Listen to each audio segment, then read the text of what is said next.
2달 전에 제가 한국 교회의 배도를 경계하라 이런 제목으로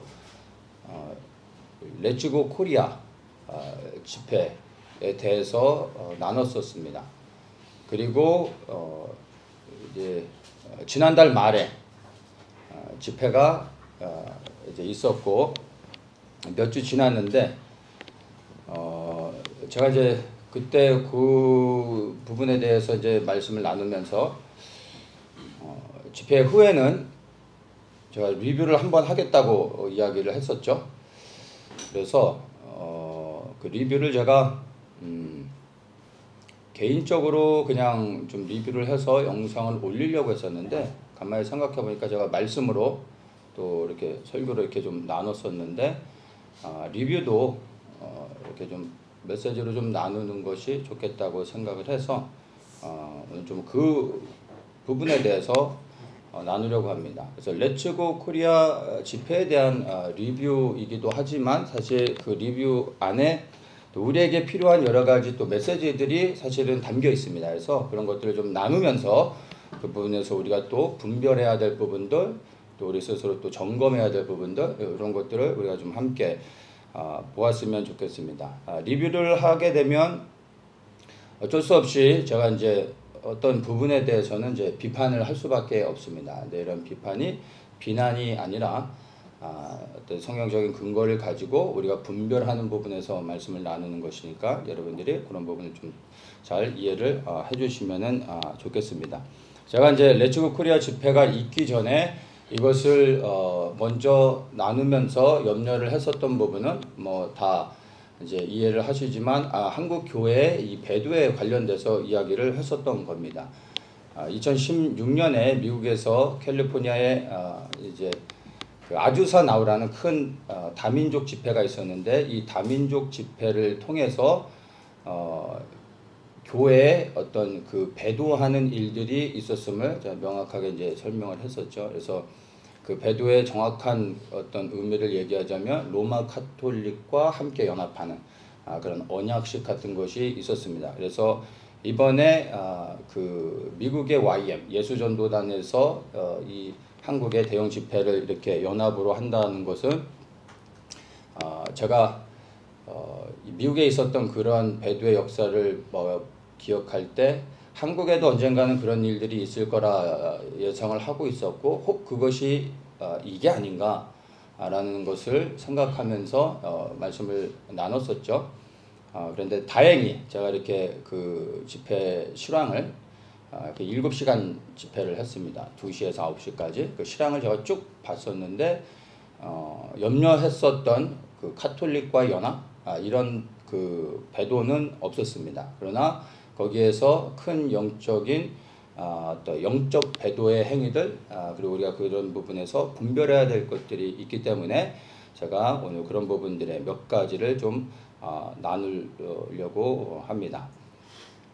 이제 집회가 그 2시부터 9시까지 진행이 됐는데 전체적으로는 찬양이 메인을 이루고 찬양 중간중간에 이제 그 강사 목사님들이 나와서 말씀을 전하는 식으로 말씀을 전하고 또 찬양하고 또 나와서 말씀을 전하고 찬양하고 이런 식으로 해서 7시간을 집회를 했는데 다른 외부 강사들에 대한 그 언급은 제가 하지는 않겠습니다.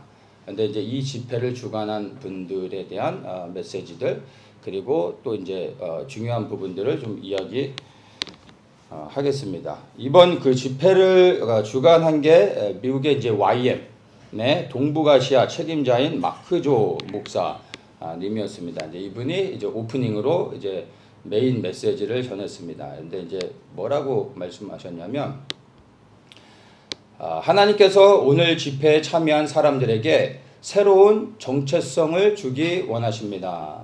이렇게 말합니다. 그러면서 이제 탕자의 비유를 하는데 탕자의 비유하면은 이제 아버지의 사랑과 은혜 허랑방탕하게 아버지의 재산을 다 탕진하고 아버지에게 다시 돌아왔을 때 조건 없이 아버지가 아들을 받아주죠. 그것을 이제 하나님의 사랑으로 이제 표현하면서 구원으로에 대한 어떤 초청이 있었습니다. 그래서 전적으로 그 탕자를 받아준 것은 아버지의 그 사랑과 은혜였던 것처럼 우리 하나님 아버지께서 우리가 하나님께 돌아올 때 조건 없이 우리를 받아주시는 하나님의 그 사랑에 대해서 언급을 합니다. 그렇죠? 그래서 우리가 그 하나님의 사랑과 은혜로 인하여 구원을 받은 것입니다. 그죠? 이거는 구원에 대한 것이죠. 그런데 새로운 오늘 집회에 참여한 모든 사람들은 새로운 정체성을 받게 될 겁니다. 라고 말하면서 탕자의 비유로 연결하고 탕자의 비유를 통해서 하나님은 우리가 하나님 앞에 가기만 하면 하나님은 우리를 받아주시고 구원의 은혜를 주십니다. 라고 얘기를 한 거예요. 그 다음에 또다시 연결한 게 뭐였냐 하면은 그래서 이제 우리가 하나님 앞에 구하기만 하면 하나님께서 우리에게 새로운 정체성을 준다는 거죠. 근데 이게 정신을 안 차리고 들으면 그런 것처럼 들릴 수 있습니다. 구원은 하나님의 은혜로 받는 것이지만 그리스도인의 새로운 정체성은 은혜로 받는 게 아닙니다. 그냥 참여한다고 해서 그리고 내가 가만히 기다린다고 해서 그런 새로운 정체성을 받는 게 아닙니다. 그리고 여기에서 그 새로운 정체성이 무엇인지에 대해서는 일말의 어떤 그 설명이 전혀 없습니다. 하나님이 오늘 우리에게 새로운 정체성을 주기 원하십니다. 물론 하나님이 주신다고 하는 그 정체성은 좋은 것이겠죠. 그러나 구체적으로 그 정체성이 무엇을 얘기하는지는 전혀 언급이 없고 그냥 받으라는 겁니다. 왜냐하면 그냥 하나님이 주시는 분이기 때문에. 그러면서 이제 주님께서 새 옷을 주기 원하십니다. 새로운 정체성을 주실 겁니다. 이렇게 얘기하고 또 연결해서 했던 말이 새로운 정체성을 받고 우리가 이제 세상에 나아가 세상을 다스리게 될 겁니다. 세상을 다스리십시오. 라고 선포합니다. 그리고 오늘 미래에 대한 방향을 오늘 이 집회에 참여하신 모든 사람들은 미래에 대한 방향성을 정확하게 다 받으실 겁니다. 이렇게 이제 선포를 했습니다. 문제점들이 좀 몇 가지 있습니다. 첫 번째, 말씀드린 것처럼 구원과 구원받은 사람들이 얻는 새로운 정체성은 전혀 다른 것입니다. 구원은 하나님의 은혜로 받는 것입니다. 더 이상 제가 설명할 필요가 없겠죠. 그러나 구원받은 우리 그리스도인들이 주님을 통하여 받게 될 새로운 정체성은 다른 겁니다. 기다린다고 무조건 하나님의 은혜로 정체성을 받는 것이 아니죠. 이 새로운 정체성을 뭘 얘기하는지는 모르겠지만 이것은 믿음으로 그냥 취하면 되는 것이 아니라 이 새로운 그리스도인들의 새로운 정체성은 배우는 과정이 필요하고 훈련이 필요하고 결단이 필요한 부분이라고 저는 생각을 합니다. 그저 그냥 막연하게 받으려고만 하면 저절로 받아지는 게 아닙니다. 여러분 신앙생활 하면서 예수님을 믿고 나서 어느 날 갑자기 여러분 새로운 정체성을 받으셨습니까? 스위치 딱 키면은 그냥 확 사람이 바뀌듯이 여러분 그냥 살던 대로 살고 있었는데 어느 날 갑자기 획가닥 해가지고 정체성이 바뀌어서 그리스도를 위해 그냥 저절로 사라지게 되셨습니까? 네, 전혀 아니라는 겁니다. 우리가 예수님을 여전히 믿지만 그러나 여전히 우리가 고민하고 그리고 씨름하며 또 우리가 수고하며 우리 안에 내적인 싸움들이 끊임없이 일어나지 않습니까? 그렇지 않습니까?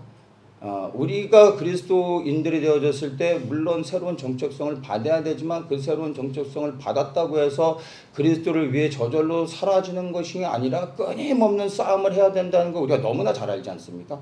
근데 이 새로운 정체성만 받으면 이제는 우리가 그리스도를 위해 뭔가 할 수 있는 것처럼 그리고 세상을 다스릴 수 있는 것처럼 말하지만 전혀 아니라는 거죠. 궁금합니다. 그 집회에 참여한 사람들은 과연 새로운 정체성을 받고서 변화된 삶을 지금 살고 있는지 궁금합니다.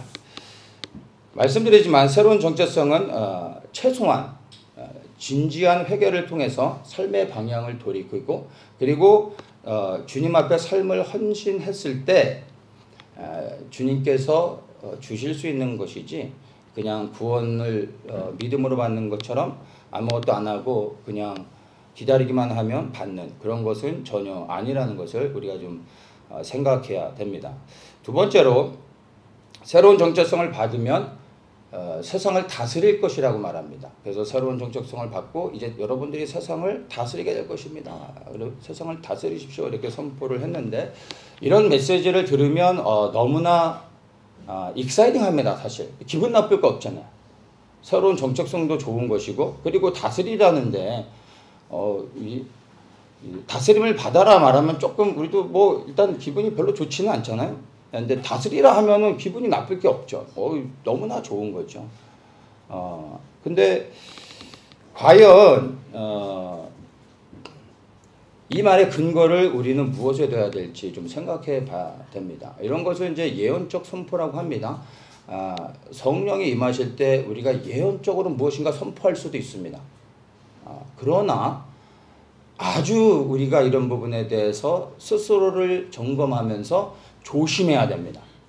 저도 때로는 어떤 뭐 예언적 선포라기보다는 강하게 주님이 감동을 주셔서 무언가를 선포하는 경우도 있고, 어떤 사람을 대상으로 해서 어떤 미래에 대한 것들을 감동을 주셔서 말할 때도 있습니다. 그러나 그 감동이 아무리 커도 굉장히 조심하고, 그리고 스스로를 제가 이게 정말 성령의 감동 가운데 주시는 것이고 지금 말하게 하시는 것인가 정말로 나름 고민합니다. 근데 오늘날 예언적 선포라고 해서 무분별하게 선포되어지는 것들이 너무나 많습니다. 이런 것들이 은사주의 운동 안에서 흔히 일어나는 것이고, 구체적으로는 이제 신사도 운동이 은사주의 운동 안에 신사도가 있는 건데, 꼭 신사도뿐만이 아니라 은사주의 운동 안에서 흔히 하는 것이죠. 예언적 선포가 너무나 많습니다. 이 사람 저 사람 오늘날에는 너무나 많이 이런 예언적 선포를 하는데, 사실은 이게 교회 안의 질서를 굉장히 혼란스럽게 하는 겁니다. 다른 것은 이야기하지 않고 세상을 다스리게 될 것입니다. 세상을 다스리십시오라고 얘기를 했는데, 이 부분에 대해서는 명확하게 여러분들에게 말씀을 좀 드리겠습니다. 세상을 다스리라고 얘기한 것에 대한 근거는 창세기에 아담의 창조 때 하나님께서 아담을 창조하시고 다스리고 통치하라고 말씀하셨습니다. 이것을 근거로 얘기한 겁니다. 네. 그런데 이것은 잘못된 것입니다. 하나님께서 아담을 창조하시고 다스리고 통치하라고 말씀하셨습니다. 그렇죠? 근데 아담은 지키는 것에 실패하여 다스리는 권세를 빼앗겼습니다. 성경에서는 너무나 분명히 이야기하고 있는 것이고, 그것으로 인하여 죄가 들어왔습니다. 다스리는 권세를 사단에게 빼앗긴 이후 우리는 더 이상 세상을 다스릴 수 있는 권세가 없어졌습니다. 그리고 이제 노아의 홍수를 통해서 세상을 하나님이 심판하시고 노아를 통해 새롭게 세상을 시작하십니다. 맞습니까? 노아도 아담의 후손이지만 사실은 노아를 비롯하여 새롭게 시작한 겁니다. 그리고 노아의 가족들을 통하여 세상을 번성케 하시면서 생육하고 번성하여 땅에 충만하라라는 축복을 노아에게 해주십니다. 그리고 나서 다스려라라는 말씀하십니까? 안 하십니다. 하나님도 이 속이 좁으신 분입니까? 기왕이면 다스리라고 아담한테 하셨던 것처럼 멋있게 그냥 쿨하게 해주시면 좋겠는데 왜 다스리라고 말씀을 안 하셨을까요? 삐져서? 아니죠. 우리가 다스릴 수 있는 권세가 없는 걸 아시기 때문에 우리가 할 수 없는 것을 하나님이 말씀하지 않는 겁니다. 우리는 이미 아담을 통해 이 땅에 다스리는 권세를 빼앗겼습니다. 그래서 그것은 요구하지 않으시는 겁니다. 그래서 우리가 이 땅에서 할 수 있는 건 생육하고 번성하고 충만하는 겁니다. 근데 누가 정말 이 세상을 다스릴 수 있습니까? 예수님. 그래서 그분이 오셔야지만 회복이 되는 겁니다.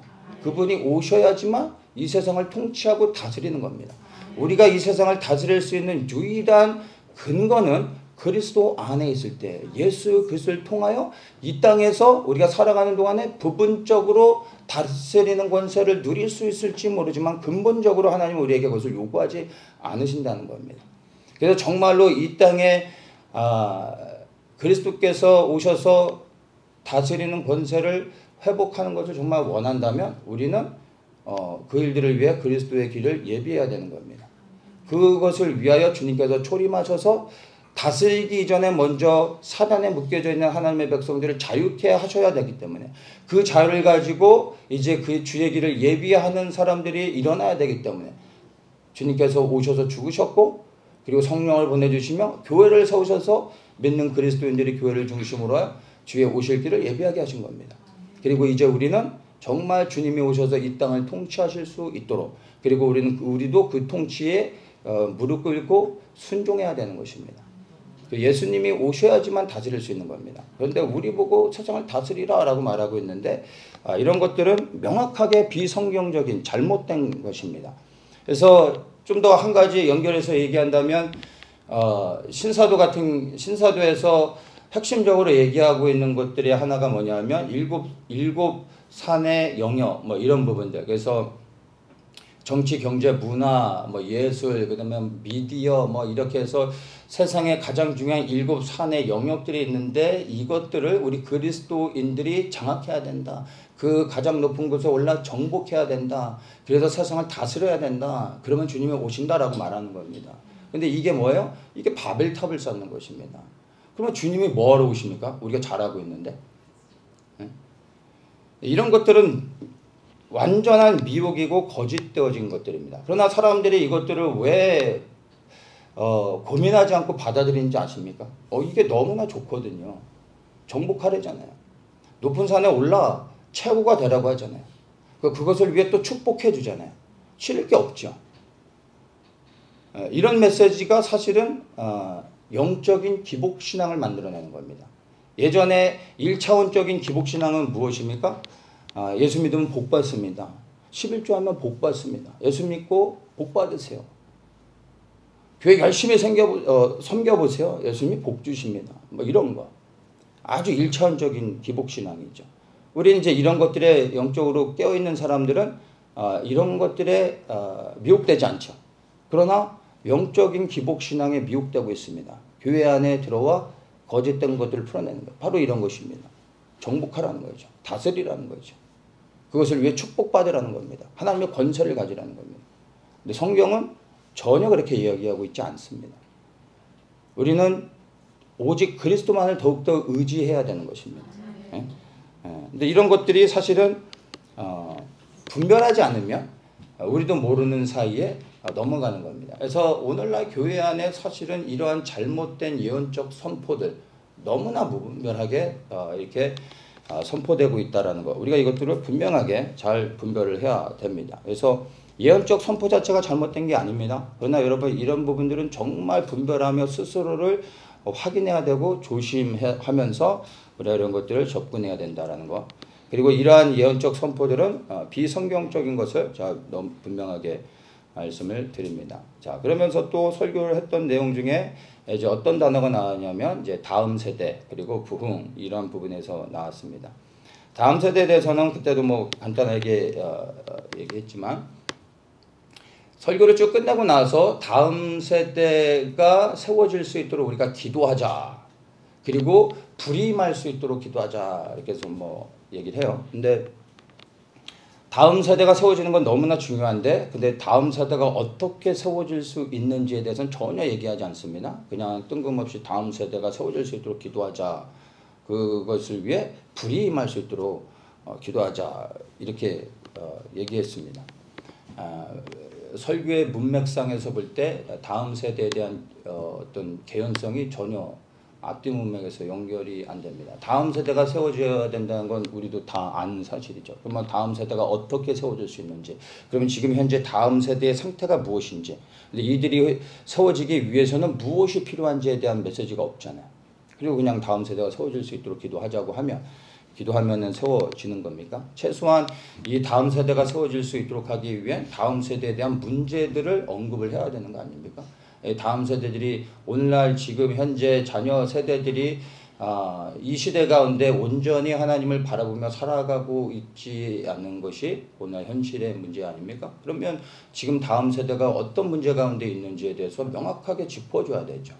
그들이 불편할지라도 말해줘야 되는 겁니다. 그럼 최소한 다음 세대에게 돌이켜 회개하여 하나님 앞에 나올 수 있도록 어떤 메시지가 있어야 되지 않겠습니까? 그리고 다음 세대를 부르는 어떤 헌신의 어떤 그런 과정이 좀 있어야 되지 않습니까? 그 다음에 다음 세대를 위해서 기도하는 것이 이제 뜬금없이 그냥 다음 세대만을 세워질 수 있도록 기도하자 이런 거는 별로 의미가 없죠. 그래서 오늘날 다음 세대를 세우는 여러 가지 이제 일들 가운데서 흔히 하는 것이 뭐냐면 연합 집회 그리고 어떤 프로그램이나 이런 대형 집회들을 통해서 이벤트를 통해서 다음 세대를 자꾸 모으고 그들에게 뭔가 인풋을 주려고 하는데 사실은 여러분 다음 세대가 세워지는 것은 어떤 이벤트로 프로그램으로 절대 되지 않습니다. 오랜 시간 자녀 세대들을 위하여 기도해야 되고 그들에게 말씀에 대한 분명한 가르침들이 쌓여져야 되는 겁니다. 하루아침에 되지 않습니다. 정말 다음 세대를 세우는 건 너무나 중요한 일이고 그리고 오랜 시간이 걸리는 겁니다. 그리고 다음 세대만 세운다고 해서 세워지는 게 아니라 말씀을 나눴었지만 부모의 세대가 함께 세워지지 않으면 다음 세대, 자녀 세대는 절대 세워지지 않는다는 겁니다. 근데 우리는 부모 세대에 대한 언급은 없이 늘 자녀 세대만 얘기하잖아요. 그러니까 자녀 세대가 세워지는 것 같지만 사실은 무너지게 되는 것이죠. 그래서 이 부분은 뭐 그냥 이렇게 넘어가겠습니다. 그래서 그런 부분들이 있었고 부흥에 대한 언급을 했습니다. 그래서 기도하면서 부흥이 임할 수 있도록 부흥이라는 단어를 쓰면서 이제 곧 부흥이 올 것이고 우리는 이 부흥을 위해 준비되고 이제 부흥을 맞이하게 될 거다 뭐 이런 얘기들을 했습니다. 제가 오늘 이 자리에서 이 부흥에 대한 부분을 정확하게 여러분들에게 성경적으로 정리를 시켜드리겠습니다. 그리고 이제 앞으로 여러분이 부흥에 대한 분명한 성경적 어떤 생각들을 바르게 가지셔야 됩니다. 성경은 어느 한 군데에서도 단 한 번도 부흥에 대해서 말한 적이 없습니다. 하박국 3장 2절에서 부흥이라는 단어가 나옵니다. 제가 이 구절을 한번 읽어드리겠습니다. 여호와여 내가 주께 대한 소문을 듣고 놀랐나이다. 여호와여 주는 주의 일을 이 수년 내에 부흥케 하옵소서. 부흥이라는 단어가 나왔습니다. 하박국 3장 2절에 유일하게 부흥이라는 단어가 딱 한 번 나옵니다. 부흥케 하옵소서. 한글 성경에서는 부흥이라는 단어를 썼는데 오역입니다. 잘못된 번역입니다. 새 번역에서는 이렇게 하박국 3장 2절을 이렇게 얘기합니다. 뒷부분만 얘기할게요.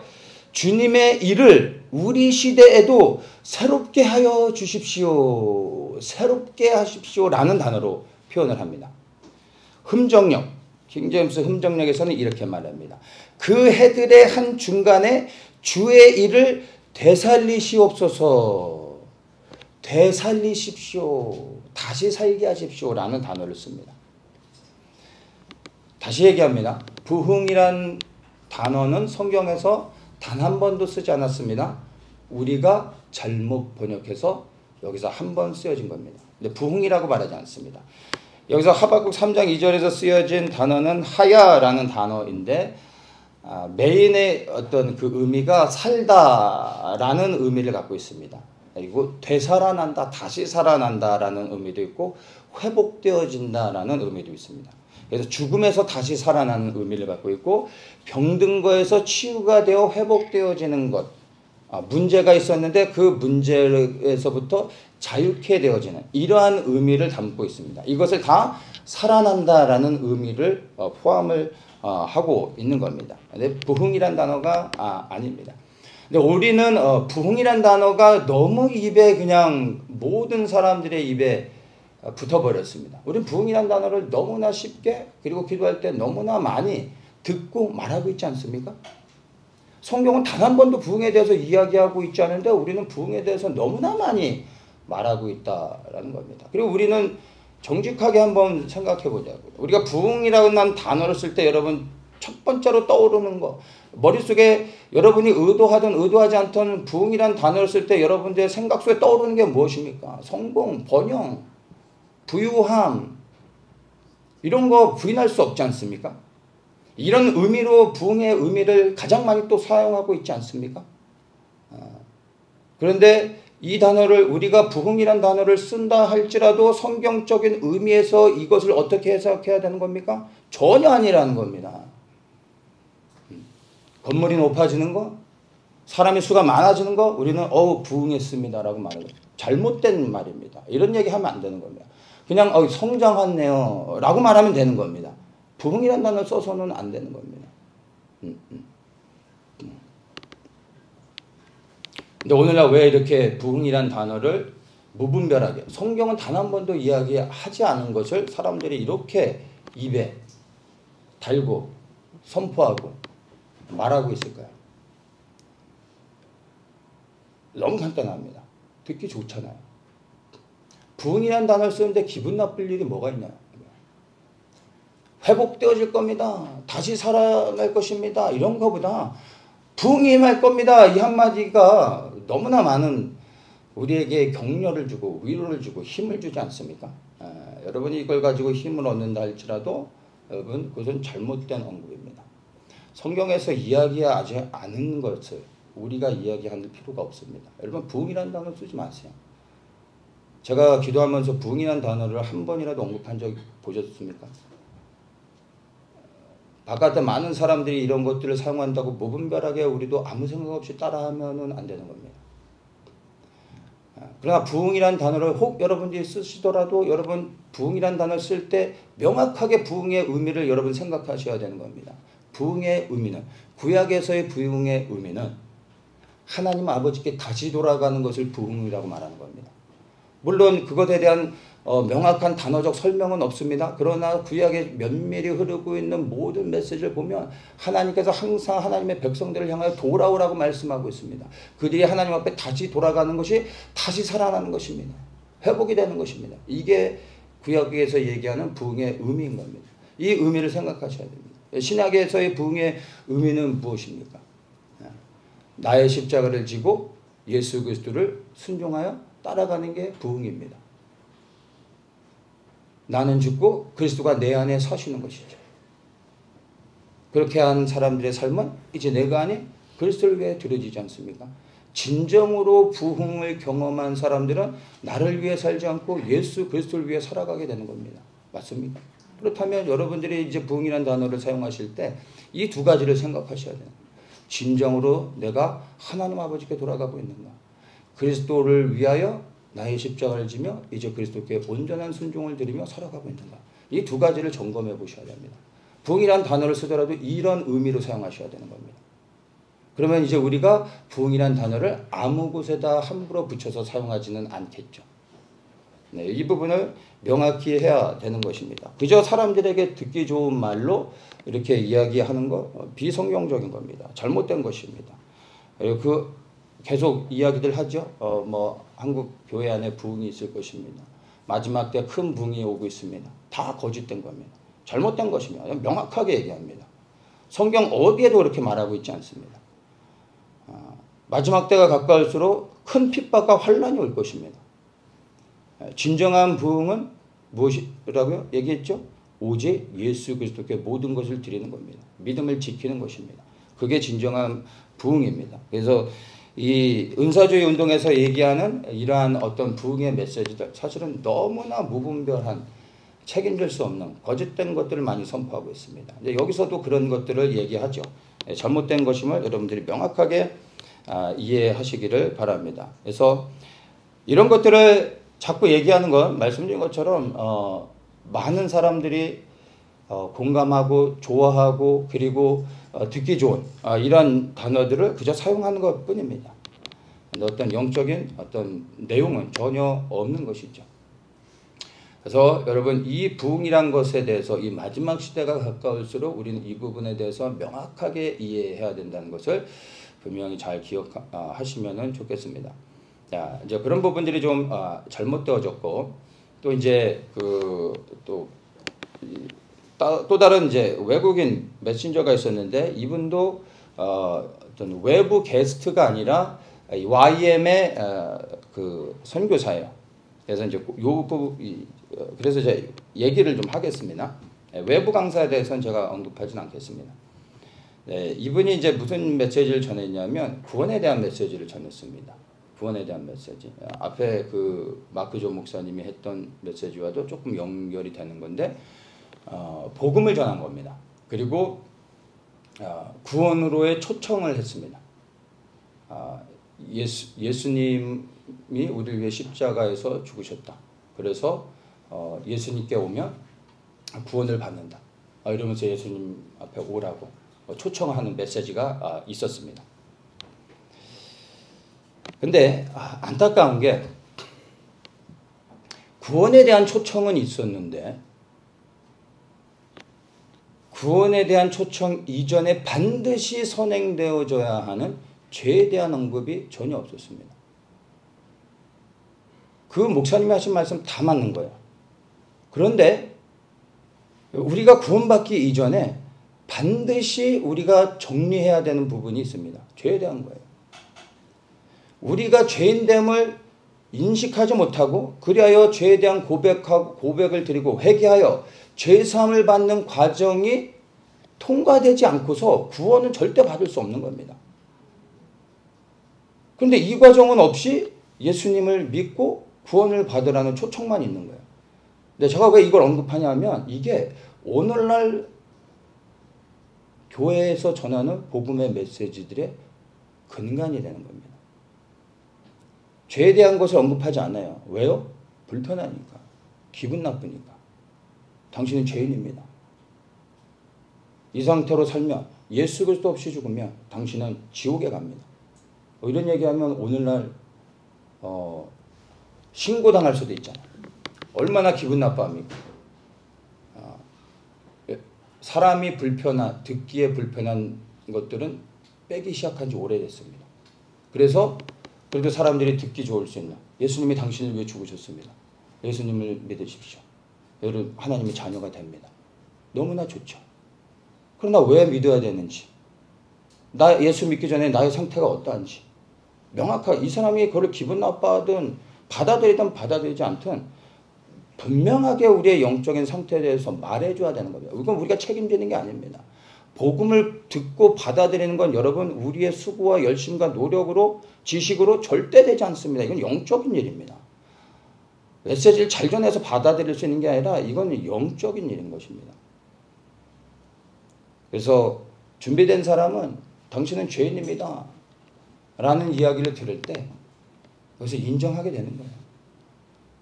이해되십니까? 이 이야기는 반드시 전해야 되는 것입니다. 그런데 죄에 대한 부분, 죄사함에 대한 부분, 돌이켜 회개하는 부분은 다 빼버리고 예수님이 당신을 위해 죽으셨습니다. 예수님 믿고 구원 받으십시오.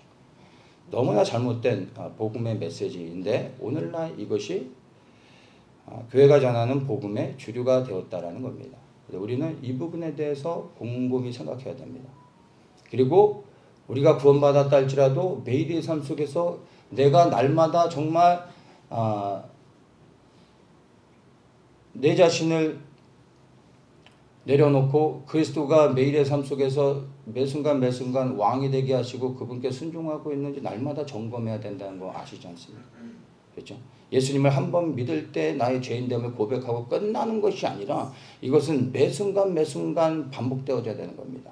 사도 바울은 이것 때문에 날마다 죽는다고 말하고 있지 않습니까?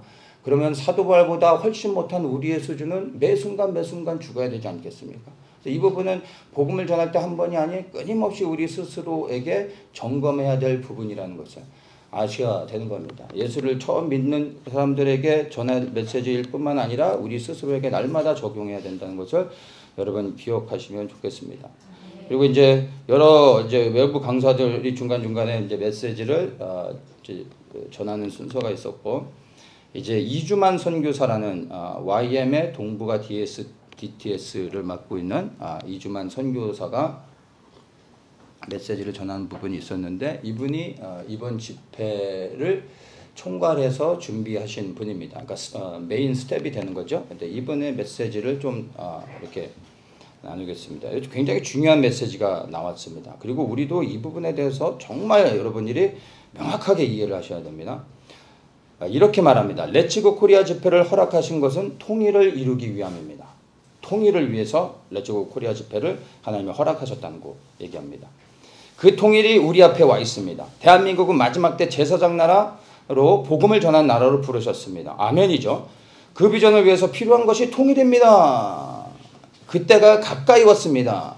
다음 세대에게 줄 수 있는 가장 좋은 선물이 통일인 줄 믿습니다. 여러분 통일을 원합니까?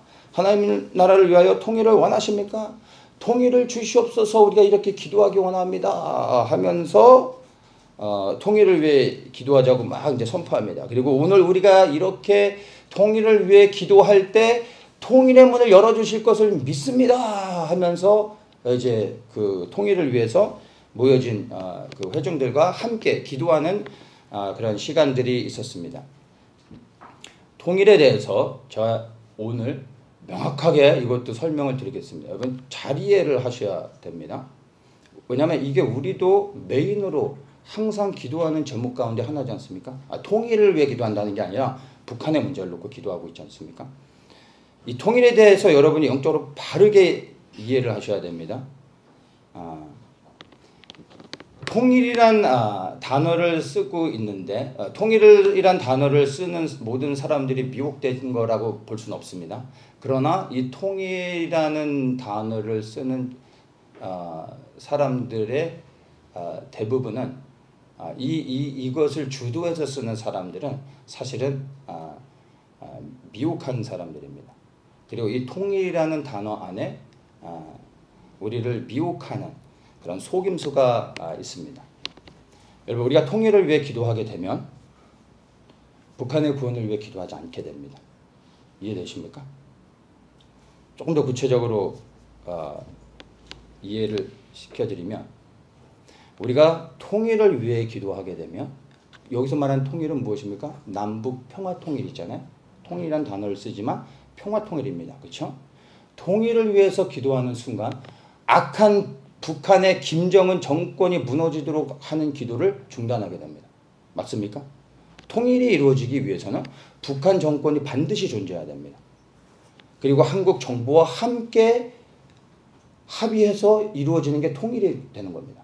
그러기 위해서는 북한 정권이 반드시 존재해야 되는데 이 정권이 존재한다는 것은 무엇을 의미하는 겁니까? 여기는 세습이잖아요.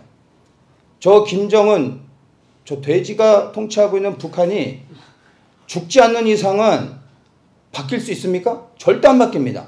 그러면 무슨 통일을 하자는 거예요? 김정은과 통일을 하자는 거잖아요. 이해되십니까? 저 악한 김정은 정권이 무너지도록 우리는 기도의 메인이 그거 아닙니까? 김정은 정권이 무너지게 해달라고.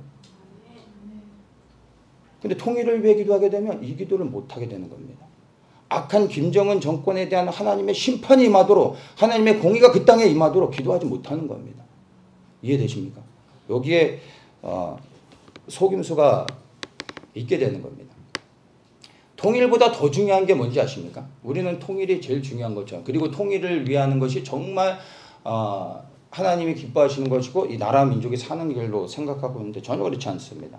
여러분 통일보다 더 중요한 게 뭐냐면 북한의 김정은 정권이 반드시 무너져야 된다는 겁니다. 이 정권이 무너지면 그 다음에 어떤 사람이 지도자가 되건 북한은 지금처럼 살지 않습니다. 자유를 얻습니다. 공산주의로 가든 무슨 체제로 가든 지금처럼 이렇게 비참하게 살지 않습니다. 그리고 우리도 북한을 들어갈 수 있게 되는 겁니다. 하나님이 통일을 원하실까요? 아니요. 저는 그렇게 생각하지 않습니다. 우리의 소원이 통일이지 하나님의 소원이 통일일까요? 아니라는 겁니다. 통일보다 더 중요한 건 저 악한 김정은 정권이 반드시 하나님의 심판을 받아야 된다는 겁니다. 그렇지 않으면 하나님은 공의 하나님이 아니신 거예요. 악을 포용하시는 분이라는 겁니다. 그게 하나님의 사랑으로서 우리가 용납할 수 있는 겁니까? 죄에 대한 반드시 심판하셔야 되기 때문에 예수님이 오셔서 우리의 죄를 위해 죽으셨는데 지난 80년이 가깝도록 저 북한 정권에서 행했던 것이 용서받을 수 있는 겁니까? 반드시 대가를 치러야 되는 겁니다. 누가요? 김정은 정권이 반드시 대가를 치러야 되는 겁니다. 통일보다 더 중요한 거 하나님의 공의가 그 땅 가운데 이루어져야 되는 겁니다. 김정은 정권의 붕괴를 위해 우리는 기도해야 됩니다. 이것은 악한 기도가 아니라 하나님이 기뻐하시는 기도입니다. 그래서 우리는 통일을 위해 기도하지 않는 이유가 여기에 있습니다. 아마 우리가 현실적으로도 좀 냉정히 봐야 되는데 분단 세대, 분단을 경험했던 세대 대부분 돌아가셨죠. 70년대까지는 통일을 위해 기도하는 게 바람직하고 맞는 것일 거라고 생각을 합니다. 그러나 이제 여러분 분단 세대는 대부분 이 세상을 떠났습니다. 분단된 지 77년이 지났습니다. 80년이 가까워지고 있습니다. 여러분, 이 80년의 세월 동안에 북한과 한국은요, 완전히 다른 나라가 됐습니다. 이걸 인정하셔야 돼요. 민족적으로, 혈통적으로만 같을 뿐이지, 여러분, 언어도 달라요. 문화, 교육, 사상, 이미 건널 수 없는 강을 건넜습니다. 바뀔 수 없어요. 근데 통일이 되어지면 이게 한 나라로 연합이 될까요? 절대 불가능합니다. 통일이 될 일도 없지만 그렇게 되는 것이 대한민국에 유익하지도 않고 북한에게 유익하지도 않습니다. 그리고 우리가 볼 때는 북한 사람들을 낮게 보죠. 왜냐하면 경제적으로 우리보다 훨씬 못하니까. 그래서 북한 사람들이 우리 안에 흡수돼서 살아가길 원하는 것 같죠. 절대 그렇지 않습니다. 이 사람들에게 북한은 자기들의 사랑하는 나라예요. 이 사람들이 지금 싫어하는 것은 이 김정은 정권의 통치를 싫어하는 거지 북한 자체를 미워하는 게 아니에요. 이 사람들에게는 버릴 수 없는 자기들의 나라가 됐어요. 근데 나라를 버리고 다른 나라에 들어오라고요? 절대 그럴 수 없죠. 탈북하는 많은 사람들이 북한 자체가 싫어서가 아니에요. 김정은 정권 때문에. 그리고 부득불 거기에 있다가는 죽을 수밖에 없는 상황이기 때문에 어쩔 수 없이 탈출을 하는 것이지, 한국에 살고 싶어서 탈출한 사람들은 그렇게 많지 않습니다. 사실은. 그리고 이제 그들에게는 북한이 그들이 지켜야 될 나라가 되어졌어요. 거진 80년의 이 긴 세월을 여러분 한순간에 정치적으로 이렇게 해서 바꿀 수가 없어요. 통일은 절대 불가능한 겁니다. 될 일도 없습니다. 제가 이거는 장담을 합니다. 결코 유익하지 않습니다. 그리고 정말 먼 훗날 1, 2년이 아니라 1, 20년이 아니라 그거보다 훨씬 더 후에 혹시 통일이 되어질지는 모르겠지만 우리 세대의 통일은 절대 일어나지 않을 것이고 그것은 결코 하나님이 원하시는 방법이 아니라는 겁니다. 하나님이 정말 원하시는 것은 저 악한 김정은 정권이 무너지고 막혀져 있는 북한의 길이 열려져서 우리가 북한을 넘어 중국을 넘어 그리고 저 예루살렘으로 하나님의 영광을 가지고 그 땅에 들어갈 수 있다면 하나님이 기뻐하시는 겁니다. 하나님이 원하시는 건 통일이 아니라 문이 열려져 그 땅을 통과하여 나아가는 것, 그거에 초점을 맞춰야 된다는 것을 여러분이 기억을 하셔야 됩니다. 그리고 이 통일이라는 속임수를 우리가 한 가지 조금 다른 관점으로 안보적인 관점에서 또 하나를 이해를 해야 되는데, 여전히 지금도 한국의 주로 이제 큰 대형 교회들을 중심으로 해서 많은 한국 교회들을 선동하고 있는 게 이 통일이라는 단어로 선동을 하는 겁니다. 그래서 통일이라는 얘기를 하면 이것을 반대하는 사람은 매장되죠. 당연히. 그렇죠? 저 같은 사람은 이런 거에 대해서 언급할 수조차도 없겠죠. 나쁜 놈이 되는 거죠. 그래서 통일을 이야기할 때 어느 누구도 반대하지 못합니다. 그런데 여기에 속임수가 있습니다. 왜냐하면 통일이라는 명목으로 한국의 대형 교회들에게 끊임없이 요구하고 있습니다. 무엇을요? 재정적인 지원을 북한 정부에 하고 있잖아요. 북한 정부에 들어가는 모든 재정적 지원은요, 다 김정은이 손에 들어가는 겁니다. 그리고 그게 정말 우리가 바라던 대로 북한 동포들에게 들어갑니까? 아니라는 것 명확히 알고 있지 않습니까? 그런데 통일을 위해서 북한에 이제 이런저런 뭐 학교도 세워주고 병원도 세워주고 막 이런 일들을 하지만 거의 대부분의 돈들이 다 북한 정권의 유지를 위해서 사용되고 있다는 것, 이제 우리가 다 아는 부분이지 않습니까? 그래서 이 한국 교회들 안에 지금 통일이라는 이름으로 해가지고 계속해서 끊임없이 지원을 하게 만들고 그리고 또 통일을 위해 기도하게 만들고 있는데, 이게 북한의 대남 전술 전략의 한 일환입니다. 속이는 겁니다. 낮은 단계의 연방제라고 여러분 들어보셨죠? 북한이 대한민국을 이제 전복시키기 위해 체제를 전복하고 그리고 북한으로 흡수하기 위해서 전략적으로 지금 하고 있는 많은 일들이 있는데, 그 중에 핵심적인 게 낮은 단계의 연방제입니다. 연방제가 무엇입니까? 북한과 한국이 투표를 통해서 한 나라를 만들자는 거잖아요. 연방제. 그게 낮은 단계의 연방제입니다. 북한에서 말하는 단어. 근데 이게 한국에서는 통일입니다. 이해되십니까? 같은 의미입니다. 근데 결국에는 북한과 한국이 투표를 통해서 통치자를 한 명을 세워야 될 거 아니에요. 그러면 누가 세워지겠어요? 반드시 김정은이 세워지게끔 되는 겁니다. 이게 낮은 단계 연방제입니다. 근데 우리한테는 통일로 이야기를 하고 있는 것입니다. 그러면 결국에는 우리 스스로가 우리 이 자유를 포기하고 김정은이를 대통령으로 세워서 김정은이의 말에 순종하며 이제 아침 9시부터 저녁 5시까지 노동조합에 나가서 일해야 되는 겁니다. 말 안 들으면 저 아우지 탄광에 가야 되는 거고 그런 일들이 발생하는 겁니다. 이게 실질적인 대남전순 전략의 일환으로서 지금 통일을 그 통일한 단어를 사용해서 속이고 있는 것이라는 것을 여러분이 명확하게 이해를 하셔야 됩니다. 그래서 우리가 통일을 정말 원한다면 우리가 해야 되는 통일은요, 평화 통일이 아니라 무력 통일입니다. 이 통일은 해도 됩니다. 저는 우리 정부가 그럴 의지가 있다면 저는 여기에 한 표를 보냅니다. 저는 정말 그렇게 한다면 의용군으로 참전할 의사도 있습니다. 그러나 그런 일은 절대 일어나지 않을 것 같습니다. 그러나 평화 통일로 통일되는 것은 하나님의 뜻이 아니고 절대 그런 일 일어나지 않을 겁니다. 어떻게 공산주의하고 자유민주주의가 합의를 이루어서 통일이 되어집니까? 말도 안 되는 거죠. 둘 중에 하나는 죽어야 되는 겁니다. 누가 죽어야 되는 겁니까? 정확한 김정은 정권이 무너져야만 되는 겁니다. 여러분 통일이란 단어 쓰지 마세요. 여기에 큰 미혹이 있습니다. 속으면 안 됩니다. 그리고 이 한국의 예수전도단의 설립자가 오대원 목사죠. 오대원 목사는 공산주의자입니다. 이런 부분에 대해서도 제가 예전에 여러 차례 좀 언급도 했었는데 이건 숨길 수 없는 사실입니다. 처음부터 그랬는지는 모르지만 분명한 것은 이 사람은 공산주의자입니다. 평화주의적 사회주의를 지향하는 사람입니다. 공산주의자입니다. 결론은. 예수원의 대천덕 신부 마찬가지입니다. 무소유, 평화로운 사회주의가 건설되기 위하여 공동소유하며 생활하는 것. 다 공산주의를 지향하는 사람들입니다.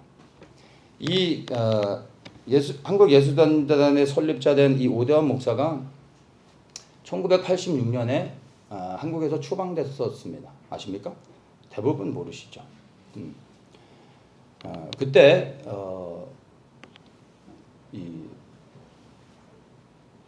예수전도단에서 그렇게 얘기를 한 건지 아니면 오대원 목사가 그렇게 이제 얘기한 건지는 잘 모르겠지만 이제 그 추방 사건을 어떻게 설명을 했냐면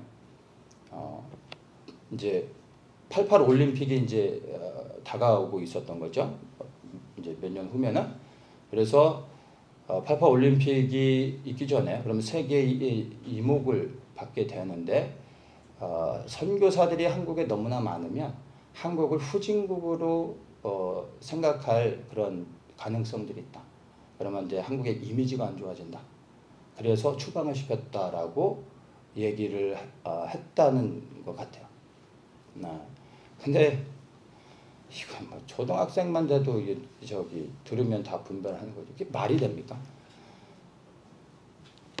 한국의 선교사가 너무 많아가지고 후진국처럼 보여서 선교사들을 추방했다. 그러면은 오대원 목사 말고도 추방해야 될 선교사들이 얼마나 많습니까? 다 추방해야지. 근데 오대원 목사만 추방당했어요. 왜일까요? 그때가 전두환 정권 때입니다. 전두환 정권에서 잘한 거 딱 두 가지죠. 경제, 그 다음에 안보. 이건 무시할 수 없는 겁니다. 전두환 정권이 존재했기 때문에 오늘날의 한국이 이렇게 스테이블하게 번영을 이룰 수 있었습니다. 근데 이 경제뿐만이 아니라 정말 잘했던 것이 안보였어요. 왜냐하면 그 당시에 한국과 북한의 상황상 이 안보적인 게 무너지면 경제도 다 끝나는 겁니다. 맞죠? 그래서 안보적인 부분에서는 너무나 철저했습니다. 당시에 안기부가 봤을 때 간첩이었던 거죠. 그러니까 쫓아낸 거예요. 이해되십니까?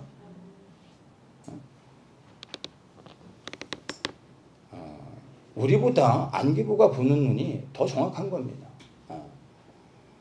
다른 모든 선교사들을 추방했다면 그 얘기가 뭐 맥센스가 될 수 있는데 전혀 그렇지 않다라는 거예요. 그리고 그 사람이 행동하는 거 보면은 그 사람은 공산주의자라는 것에 대한 조금 더 의심할 여지가 없습니다. 예수전도단에 속한 모든 선교사들이 다 그러한 생각을 가지고 있다라고 우리가 생각할 필요는 없습니다. 그러나 중요한 건 그 선교 단체의 수장이 빨간 사람이라면 이미 그 헤드는 다 빨갛다라고 이해를 하시면 되는 겁니다. 로컬의 선교사들이 정말 주님의 마음으로 그 단체에서 사역은 할 수 있습니다. 그것과 그 단체가 빨간 색깔을 갖고 있는 것은 구분해야 되는 겁니다. 오늘날 이런 일들이 너무나 많습니다. 그래서 예수전도단에서 북한 사역을 지금도 하고 있습니다. 뉴코리아라는 이제 단체를 통해서 연합하게 합니다. 그래서 북한 사역을 하는 모든 단체들을 연결시켜서 연합해서 통일을 위해 우리가 함께 힘쓰자. 이 컨셉은 연합 그 다음에 통일입니다. 근데 이 통일이 뭐예요? 이 이주만 선교사가 얘기했던 것처럼 결국 통일을 위해서 기도하게 되면 북한 정권을 연명하게 돼요. 북한 정권을 계속 도와주게 하는 거예요.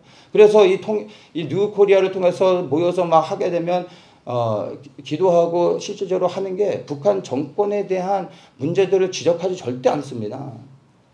그들을 도와주는 것에 초점을 맞추고 있다라는 거예요. 그러면 영적으로 명확하게 보이지 않습니까? 그래서 이런 부분들을 우리가 분별해야 됩니다.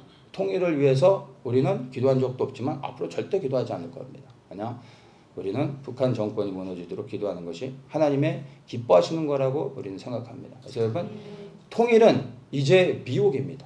통일을 할 수 있는 시간은 이미 지났습니다. 우리는 그걸 놓쳤습니다. 이제 우리가 정말 기도해야 되는 것은 악한 김정은 정권이 속히 무너질 수 있도록 하나님의 공의가 그 땅에 임할 수 있도록 기도해야 된다는 거 여러분 기억하시면 좋겠습니다. 마지막 순서로 이제 그 하이라이트죠. 제일 마지막 순서를 보면 이 집회의 영적 컨셉이 무엇인지 무엇을 의도했는지를 볼 수 있는 겁니다. 맞죠? 근데 이 마지막 하이라이트를 장식한 사람이 드러머예요. 드럼 치는 사람. 리노라는 드럼을 치는 사람이 나왔습니다. 근데 이 사람이 거기 뭐 제가 이렇게 좀 그 사람에 대해서 찾아봤더니 그 사람에 대해서 설명하는 게 한국이 낳은 세계적인 드러머입니다. 전 세계 드러머들 가운데 탑5 안에 들어가는데요. 그러니까 뭐 실력으로는 엄청난 사람인 거죠. 탑5 안에 들어가니까. 세계적으로 드럼 세계에서는 굉장히 유명한가 봐요. 그래서 여러 가지 뭐 이벤트도 많이 하고 뭐 이렇게 하는 것 같은데 이분이 한국의 많은 CCM 찬양팀의 드럼 연주도 해줬더라고요. 머리는 이제 장발이고 귀도 많이 뚫었더라고요. 그래서 근데 본인이 나와서 이런 얘기를 합니다. 나는 절에 가서도 공연을 하고 그 다음에 클럽에 가서도 공연합니다. 그리고 교회에서도 공연하는 거예요. 그러면서 이제 먼저 드럼 연주를 쭉 했고 그 다음에 나와서 이제 약간 멘트를 하면서 자기가 이제 다윗의 춤이라는 그 연주가 있대요. 그것을 연주하겠다는 거야. 다윗이 막 춤추며 하나님을 예배하다 막 바지가 내려가는 것도 모르고, 근데 그거에 영감을 받아서 다윗의 춤이라는 이제 연주를 했다는 거야. 이거를 어디 가서도 자기는 한다는 겁니다. 무엇을요? 다윗의 춤이라는 드럼 연주를. 그래서 절에 가서도 이거 한대요. 이 연주가 뭐냐고 하면 얘기한대요. 이 다윗의 춤이라고. 그러면 막 스님들이 이 다윗의 춤 막 놀랜대요. 얼핏 들으면 막 담대하게 막 복음을 전하고 막 예수님을 드러내는 것처럼 보일 수 있잖아요. 근데 전혀 그렇지 않습니다. 일단은 조금 더 얘기하면 이 사람이 이제 얘기하는 게 지금 MZ 세대들, 그러니까 MZ가 밀레니엄 세대를 얘기하는 건 맞죠? 그러니까 뭐 요즘 이제 자녀 세대들, 이 자녀 세대들이 가장 좋아하는 사운드에 맞춰가지고 드럼 연주를 하는 게 자기가 한 퍼포먼스래요. 그리고 이것에 청년들이 많이 열광한다는 거죠. 그리고 자기가 이제 이 다윗의 춤을 연주할 건데 이것을 연주할 때 어른들이 여기 집회 참여한 어른들이 여기에서 함께 춤추며 열광하지 않으면 진짜 분위기 파악 못하는 사람이고 자녀 세대를 이해하지 못하는 사람이라고 얘기하는 거예요. 그래서 자녀들을 이해해달라고. 그래서 함께 춤추자는 거예요. 그러면 정말 자녀 세대를 이해하게 될 거라고 얘기를 하는데 일단은 백문이 불여일견입니다. 그래서 이거는 영상을 좀 한번 보겠습니다. 처음에 먼저 그냥 드럼을 치는 영상입니다. 이거 한번 잠깐 보겠습니다.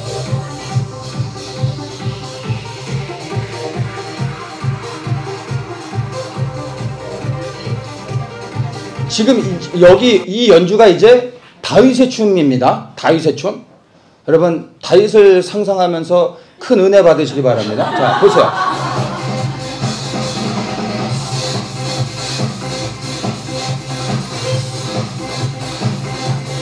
열광하는 사람들 보세요.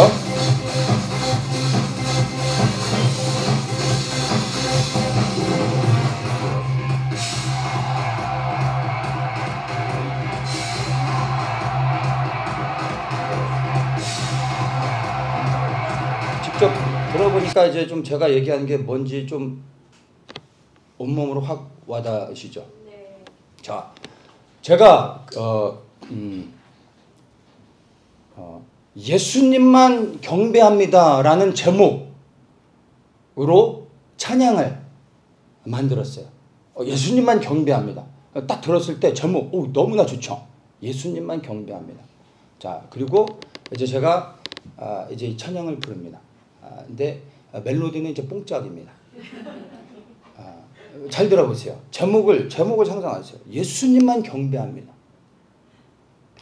저 푸른 초원이야 그림 같은 집을 짓고 예수님 제일 중요한 부분이라고 해서 웃으시면 어때요? 예수님과 함께 살자. 아싸. 자, 예수님만 경배하자는 제목으로 제가 만든 거예요. 그리고 예수님과 함께 살고 싶다는 메시지가 들어갔잖아요. 이 메시지를 통해 여러분들 정말 예수님만 경배하고 예수님과만 함께 살고자 하는 마음이 막 가슴에서 막 올라옵니까? 여러분 웃으셨잖아요. 여러분 웃음의 의미를 우리가 알잖아요. 다윗의 춤 너무 좋죠. 우리가 다윗과 같이 춤춰야 되는 건 맞아요. 근데 저게 지금 다윗이 정말 하나님만을 예배하고 하나님만을 기뻐해서 바지가 내려간 것도 모르고 춤췄던 그 춤이에요, 저게? 설명해 줘야 돼요?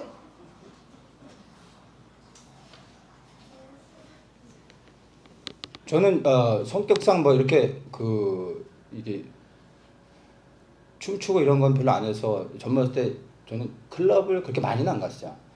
근데 아까 저기 보셨지만은 이거 사이키 조명 툭탁 하면서 막 예나 지금이나 저기 클럽에서는 똑같은 것 같아요. 그렇죠? 저게. 자, 여러분 가만히 생각해 보세요. 이 드러머가 우리 교회에 와가지고 다윗의 춤을 연주하는 거예요. 정말 하나님만 예배하자고 하는 거예요. 그래서 다윗의 춤을 연주를 합니다. 우리가 다 성경책을 갖고 그것을 보면 그게 하나님에 대한 경배와 찬양이 되는 거예요. 그런데 여러분 맥주병 하나씩 딱 들고 그거를 들으면 이게 클럽이 되는 거예요. 클럽. 이해되십니까? 거기다 맥주병 놓고 일어서 가지고 뛰기 시작하면 이제 발광을 하는 거예요. 이게 뭐예요? 이 클럽에서 춤추는 거예요. 똑같은 겁니다, 이게. 근데 저걸 가지고 하나님을 예배하는 거라고? 저걸 가지고 절에서도 하고 그리고 저걸 교회에서도 한다고요? 그리고 저거를 받아들이고서 젊은 청년들을 모아놓고 저런 짓을 한다고요? 젊은 청년들이 저것을 보고 저기에 열광하면서 춤출 때 그들이 진정으로 하나님에 대한 예배가 있다고 생각하세요? 젊은이들을 이해하는 것보다 더 중요한 게 그 친구는 하나님이 어떠한 분인지를 이해하는 게 더 중요한 것 같아요. 하나님은 예나 지금이나 그분이 원하는 방식으로 경배와 찬양을 받으십니다. 유행에 따라 바뀌지 않으세요.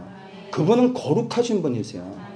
저런 게 하나님을 기쁘시게 할 수 있다고요? 사람을 즐겁게 하는 거죠.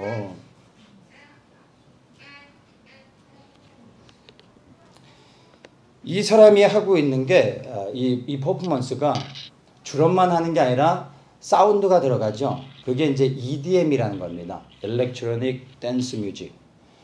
이제 클럽에서 요즘 이제 클럽에서도 그렇고 야외 파티 같은 거 할 때 DJ가 조그만 검은 박스 가지고 막 이렇게 하잖아요. 그래 이제 전자음악이라고 하는 겁니다. 흔히. 근데 이러한 전자음악에 베이스를 두고서 드럼을 연주하는 거예요.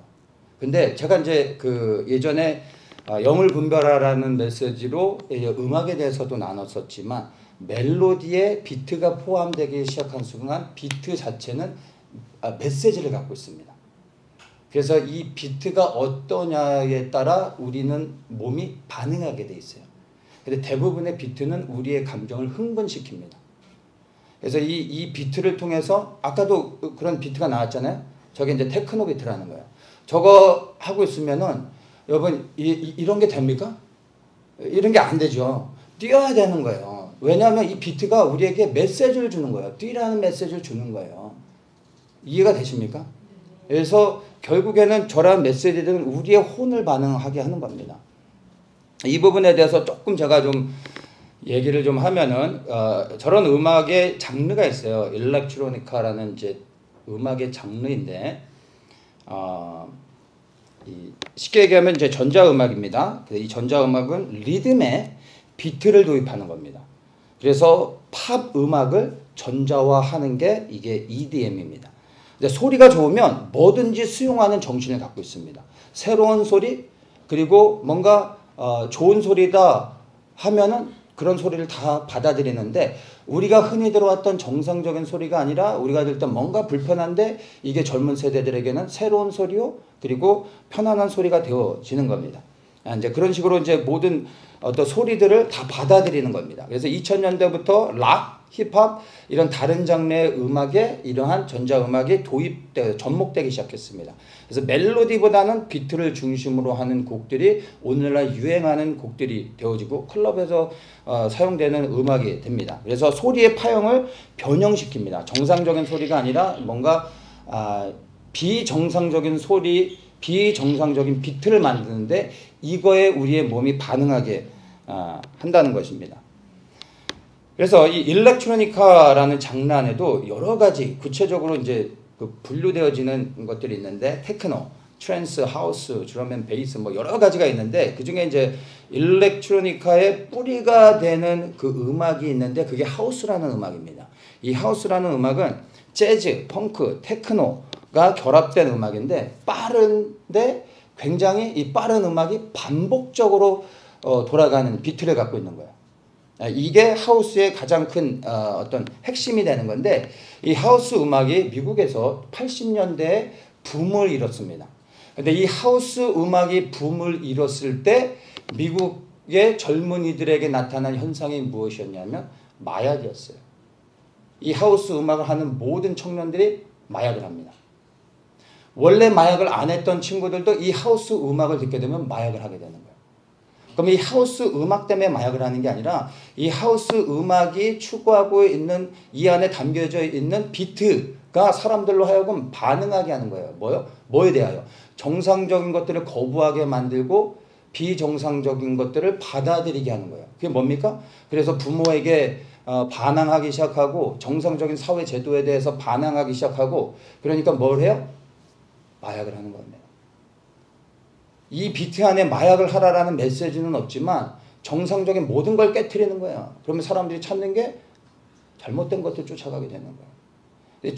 그래서 이 음악으로 젊은 청년들을 무너뜨리는 것이 가장 쉽습니다. 근데 그 중에 사용되는 게 비트라는 거예요. 이런 비트. 근데 하우스가 그러한 역할을 했다는 겁니다. 그리고 이제 트랜스는 빠른 박자의 반복적인 멜로디를 사용하는 겁니다. 반복적인 멜로디. 그래서 사람들에게 몽환적이고 체면적인 요소를 구성하게 되는 겁니다. 똑같은 걸 계속해서 반복해서 듣다 보면 어떻게 돼요? 체면이 걸려요, 사람들이. 그거는 심리적으로. 우리 혼이. 그건 지극히 정상적인 겁니다. 그래서 이단들이 하는 것들이 뭐냐면 반복해서 끊임없이 계속해서 뭔가 음악적인 것들을 통해서도 메시지를 통해서 자꾸 반복적인 것을 하면 사람들이 알게 모르게 체면이 걸립니다. 근데 그런 것들이 주된 음악이 트랜스라는 겁니다. 그래서 나중에 이 트랜스가 일렉트로니카 이 장르의 가장 중요한 부분으로 들어가게 됩니다. 그 다음에 이제 제가 말하려고 하는 게 테크노입니다. 이 테크노는 신디사이저 그리고 드럼 베이스를 드럼 비트를 그 기본으로 해가지고 하우스보다 더 어둡고 또 무거운 음악이라고 이해를 하시면 됩니다.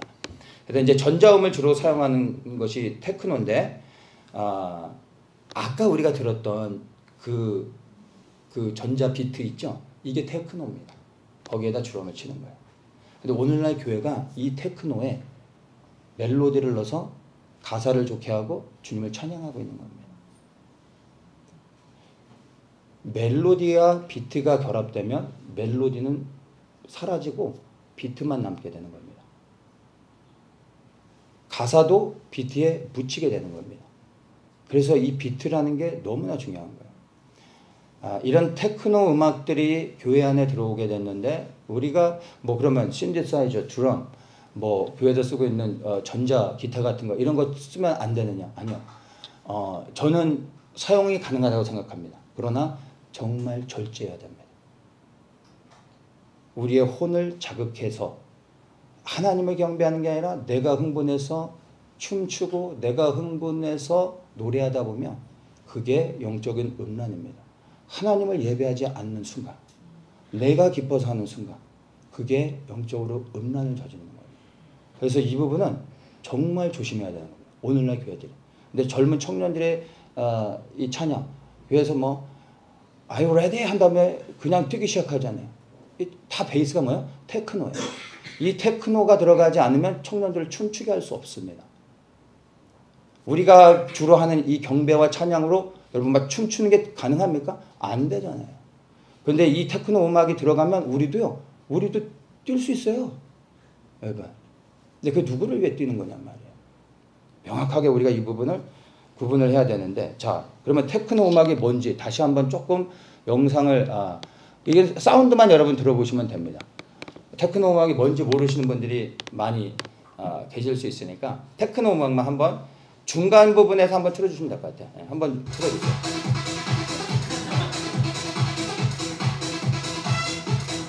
젊은이들한테는 너무 흔한 비트예요. 너무 흔히 여러분들 길거리에 다니면서 너무나 흔하게 듣는 거잖아요. 이게 주류가 있는 겁니다. 그 다음에 멈추고 그 다음에 이제 클럽 음악. 이 클럽 음악은 말 그대로 저 신촌의 클럽장에서 사용하는 클럽 음악들인 거예요. 들어보세요. 이 음악. 조금 더 앞으로 가서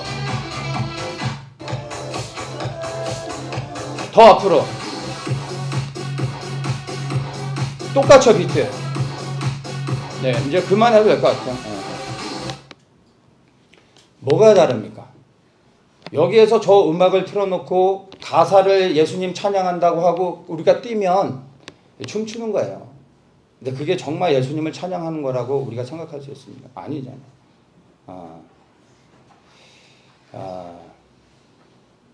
이 드러머 리노가 마지막 메인을 장식하는데 7시간 예배 가운데서 40분을 넘게 이 사람이 드럼 공연을 합니다. 가장 강력한 메시지를 마지막에 준다는 거예요. 이게. 그리고 이것과 연결해서 이 드러머가 끝나고 나서 새로운 찬양팀이 올라와서 랩을 하면서 막 춤추고 모든 사람들이 밑에 있는 사람이나 위에 있는 사람이나 막 점프하면서 막 계속 춤추다가 끝이 났습니다.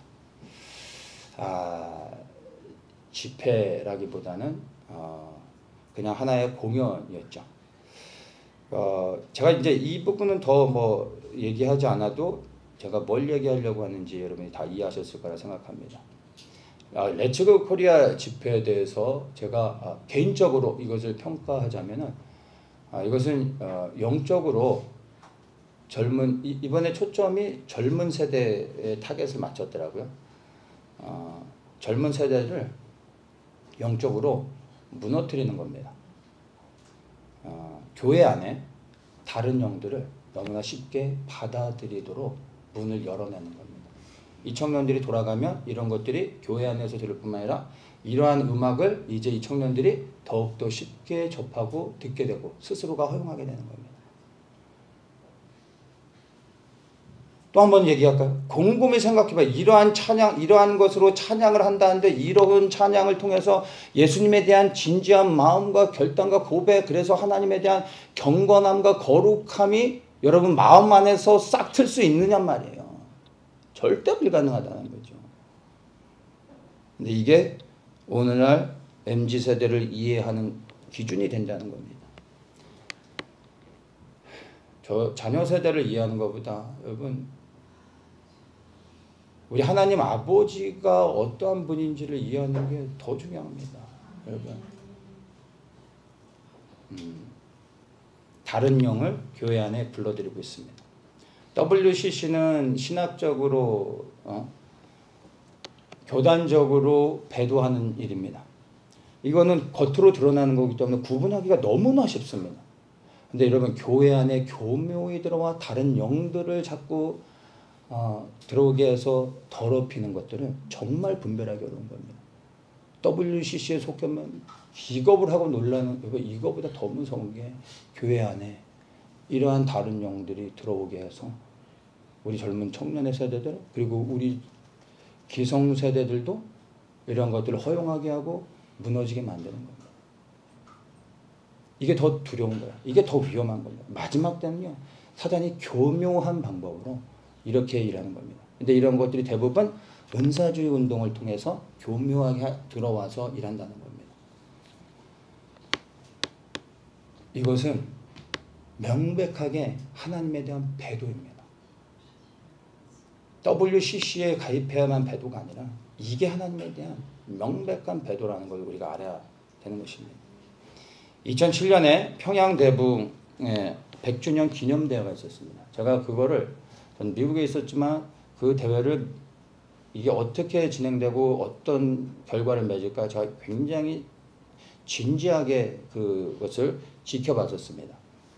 엄청난 붕의 역사가 있을 것처럼 이야기하고 한국의 대형 교회들이 모여가지고 엄청난 인원을 동원했고 엄청나게 많은 돈을 사용했습니다.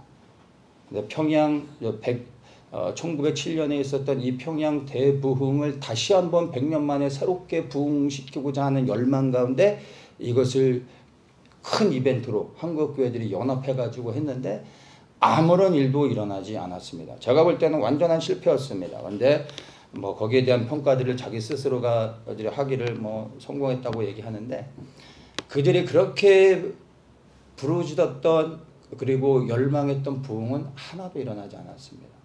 왠지 아십니까? 부흥은 이벤트를 통해서 일어나는 게 아닙니다. 평양 대부흥이 어떻게 일어났습니까? 어느 누구도 그 부흥을 예견하지 못했고 그것들을 기대하지도 않았고 만들어내려고 하지 않았습니다. 그러나 그 안에 모였던 사람들이 진정으로 자신의 죄인됨을 고백하고 주님 앞에 죄에 대한 용서를 구하며 회개하며 통곡하며 나아갈 때 사람들 안에 회개의 영이 부어지고 한 사람 한 사람들이 자신의 죄를 다 고백하며 통곡하며 울 때 성령이 임하시며 놀라운 그 성령의 역사가 평양 장대원 교회를 통하여 그 평양뿐만 아니라 북한 전 지역 가운데 그 영향력들이 어마어마하게 흘러가며 수많은 사람들이 예수님을 믿는 역사가 있었던 것입니다. 그런데 오늘날은 이 부흥을 연구하고 나서 그 부흥을 똑같이 만들어내려고 하고 있다는 거야. 요렇게 했더니 부흥이 임하였더라. 평양 잔대원 교회뿐만이 아니라 세계 역사 가운데 큰 부흥의 역사들이 여러 개 있었죠. 웨일즈라든지 아주사라든지 이 부흥의 역사들을 이제 시간이 지나서 이제 쭉쭉쭉 그것들을 면밀히 검토해 보면서 아 이렇게 했었더니 이런 일이 일어났구나 하면서 이것을 똑같이 재현해내려고 했다라는 거예요. 부흥은 그런 식으로 일어나지 않잖아요. 우리가 아는 거 아닙니까? 정말로 상한 심령으로 나의 죄인됨을 깨닫고 나의 죄로 인해 통곡하며 울고 주님 앞에 통곡하며 나아갈 때 하나님의 긍휼의 은혜가 그 사람에게 임하고 그 사람에게 임했던 그 하나님의 은혜가 한 사람 한 사람에게 흘러갈 때 부흥이 임할 수 있는 거죠. 그렇지 않습니까? 근데 이것을 의도적으로 이벤트로 만들어내려고 했다라는 것입니다. 그리고 이 집회 또한 이러한 큰 이벤트를 통해 청년들을 모으고 그렇게 하면 청년들이 일어날 것처럼 기대했다라는 거죠. 그래서 이 이벤트가 생기기 전에 사람들이 이제 얘기 선포했던 게 뭐냐면 이 렛츠고 코리아 집회가 일어난 후에 한국의 교회 예배의 회복이 있을 것이다. 뭐 성령이 새롭게 임하실 것이다. 막 이런 거짓 예언을 남발했었습니다. 이런 이벤트 한 번 한다고 해서 갑자기 한국 교회 예배가 바뀌어집니까? 말이 안 되는 거죠. 무엇을 근거로? 그리고 저런 예배에서 하나님의 영광을 받을 수 있냐는 겁니다.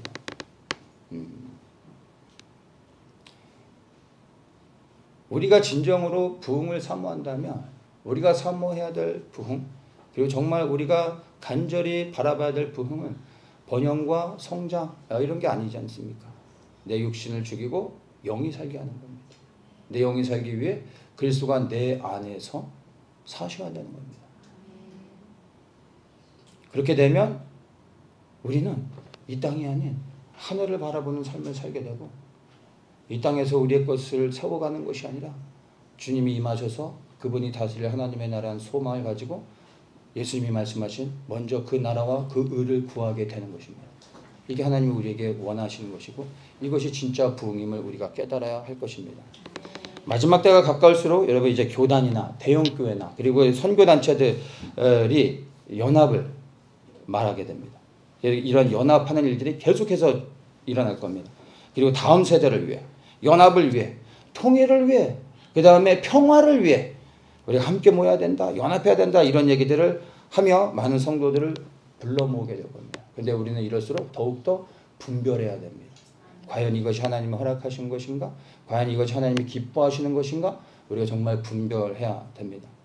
당장에 저런 것들이 눈에 보기 좋고 여기에 참여하면 뭐가 있을 것도 같고 내가 뭔가를 받을 것 같은 생각이 들 수도 있습니다. 그런데 여러분 우리는 눈에 보기 좋은 것을 따라다녀서는 안 됩니다. 여러분 우리는 우리에게 주신 더 처치해 주신 주님의 그 부르심에만 집중하기 원합니다. 우리가 주님 앞에 충성스러운 종으로 주님 앞에 설 수 있는, 그래 잘했다 칭찬받는 종으로서 인정을 받을 수 있는 유일한 길은 우리가 새로운 일을 해내고 무엇인가 더 많은 일을 해내는 것이 아니라 우리에게 맡겨주신 그 일을 잘 감당하는 겁니다. 시키지도 않은 거에 내 지경을 넘어 남의 것을 바라볼 것이 아니라 우리에게 무엇을 주셨는지 우리에게 무엇을 요구하고 계신지에 집중하며 우리 것만 잘하면 잘했다 칭찬받는 종이 되어지는 겁니다. 그래서 우리가 처치해 주신 하나님의 비전을 따라 우리가 다른 것들을 바라보지 않고 그냥 올곧게 우리의 부르심을 따라 흔들림 없이 나아갈 수 있는 우리 더 처치 공동체 되기를 예수님의 이름으로 축복합니다. 아멘. 주신 하나님 감사합니다. 오늘 우리에게 렛츠고 코리아 집회를 통하여서 무엇이 잘못된 것인지 그리고 또 우리가 정말 무엇에 집중해야 되는지 다시 한번 우리가 분별하며 나눌 수 있게 하심을 감사합니다. 이것이 어느 한 단체나 사람들을 비방하기 위한 것이 아니라 이 마지막 시대 가운데 우리가 영을 분별하기 위하여 그리고 온전히 서기 위하여 나눈 것임을 고백합니다. 주님, 우리에게 더욱더 분별의 능력을 더하여 주셔서 우리가 이 미혹이 많아지는 세대 가운데서 어떻게 우리를 보호하고 지키며 그리고 주의 부르심 앞에 온전히 서야 될지 가르쳐 주시고 그리고 우리의 서 있는 이 방향에서 이제 흔들림 없이 주의 부르심을 향하여 달려갈 수 있는 우리 더 처치 공동체에게 축복하여 주시고 이 일들을 위하여 더욱더 하나됨으로 나아갈 수 있도록 역사하여 주시옵소서. 감사하며 예수 그리스도의 이름으로 기도합니다.